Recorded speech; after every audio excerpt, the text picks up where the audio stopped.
Hi అండి, good morning. అందరు ఎలా ఉన్నారు? బాగున్నారా? ఇప్పుడైతే నేను ఒక చపాతీ సమోసా చేస్తున్నాను అనమాట. చాలా బాగుంటుంది.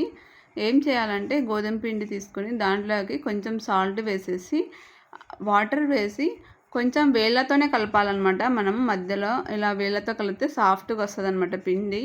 చూసారా? ఇలా వాటర్ కొంచెం కొంచెం వేసుకుంటూ కలుపుకోండి. తర్వాత కొంచెం ఆయిల్ వేసుకోవాలి. వేసి బాగా ఇలా మెత్తగా కాకుండా అలా గట్టిగా కాకుండా కలిపేసి ఒక హాఫ్ అన్ అవర్ పక్కన పెట్టేసేయండి.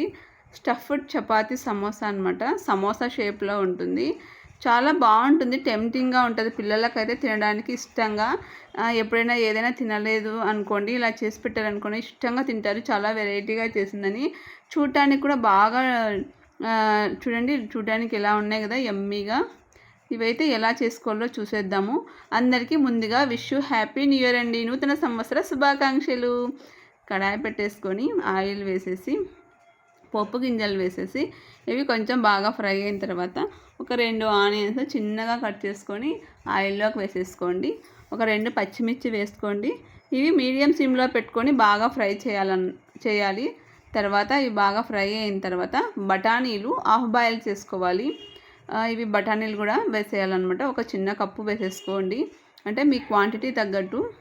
ఇలా బాగా ఫ్రై చేసుకొని కారం, ఉప్పు, ధనియాల పొడి, గరం మసాలా వేసి ఇవి కూడా ఫ్రై చేయండి. ఇవి ఆయిల్లో కొంచెం బాగా ఫ్రై అయితే టేస్ట్ బాగా వస్తుంది అనమాట ఈ ఐటెంకి మాత్రము. ఇలా బాగా ఫ్రై అయిన తర్వాత ఆలు కూడా బాగా ఉడకపెట్టుకొని స్మాష్ చేసుకొని పెట్టుకోవాలి. ఈ ఆలు మిశ్రమాన్ని దీంట్లోకి వేసేసి మొత్తం బాగా కలిపేయాలన్నమాట. చూసారా? ఇలా మొత్తం కలిపేయాలి. మొత్తం కలిపేసి కొంచెం కొత్తిమీర, కరివేపాకు కూడా చిన్నగా కట్ చేసుకొని పెట్టుకొని ఉండాలన్నమాట దీంట్లోకి వేయడానికి. ఇది మొత్తం కలిసిన తర్వాత దీంట్లోకి వేసేసి కలిపేయాలన్నమాట. ఇప్పుడు కలిపేసి కొంచెం సేపు బాగా మగ్గాలి.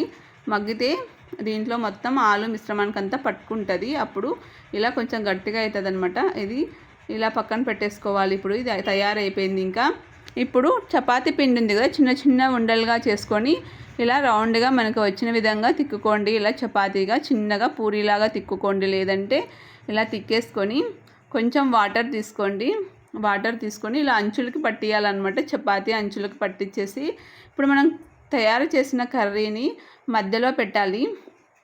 కొంచెం చూసుకొని పెట్టుకోండి. పిల్లలు ఎక్కువ తింటారంటే ఎక్కువ పెట్టుకోండి. లేదు నాకు తెలిసి ఇది సరిపోతుంది అనమాట. ఇలా పెట్టేసి ఇలా సమోసా షేప్లో ఇలా అతికియాలి. నిజంగా పిల్లలైతే చాలా చపాతీ తినని వాళ్ళు కూడా తింటారనమాట. పూరీలో అలా ఆయిల్ ఎక్కువ లేకుండా కూడా ఇలా మనం చేసామనుకోండి పిల్లలు చాలా ఇష్టంగా తింటారు. ఆయిల్ కూడా చాలా తక్కువగా పడుతుంది అనమాట. ట్రయాంగిల్ షేప్లో సమోసా షేప్లో వస్తుంది కదా. చూడండి, కొంచెం పైన ఒక చిన్న స్పూను, కింద ఒక టర్న్ చేసి దీన్ని ఇంకొక స్పూన్ వేసేసామనుకోండి. చూడు ఎంత బాగా ఫ్రై అయింది, చూసారా? రోస్ట్గా మీడియం సిమ్లో పెట్టుకొని నిదానంగా ఫ్రై చేసుకున్నాం అనుకోండి రోస్ట్గా వస్తాయి బాగా. నాకైతే చాలా టేస్టీగా అనిపించినాయి. పిల్లలు బాగా ఇష్టంగా తిన్నారనమాట. చూసారా? ఒక 15 మినిట్స్ 20 మినిట్స్ మనం ఓపిక పెట్టుకొని చేసుకున్నాం అనుకోండి రెడీ అయిపోతాయి. పిల్లలు కూడా చాలా హ్యాపీగా ఎంజాయ్ చేస్తారు. ఎంత బాగా వచ్చాయి చూడండి, సమోసాల షేప్లో చపాతీ స్టఫ్ అనమాట. ఎంత బాగున్నాయి కదా. ఇలాగే మొత్తం నేను అన్ని చపాతీలు తిక్కుకొని ఇలా మొత్తం స్టఫ్ చేసుకొని పెట్టుకున్నాం అనుకోండి 1 by 1 మొత్తం ఇలా ఫ్రై చేసుకోవచ్చు. అంతే ఈజీ అండి. ఈ చిన్న వీడియో నచ్చితే మాత్రం లైక్ చేయండి, కామెంట్ చేయండి. మన ఛానల్ ఎవరైనా కొత్తగా చూస్తుంటే మాత్రం సబ్స్క్రైబ్ చేసుకోవడం మర్చిపోవద్దండి. Once again wish you happy new year friends అందరికీ.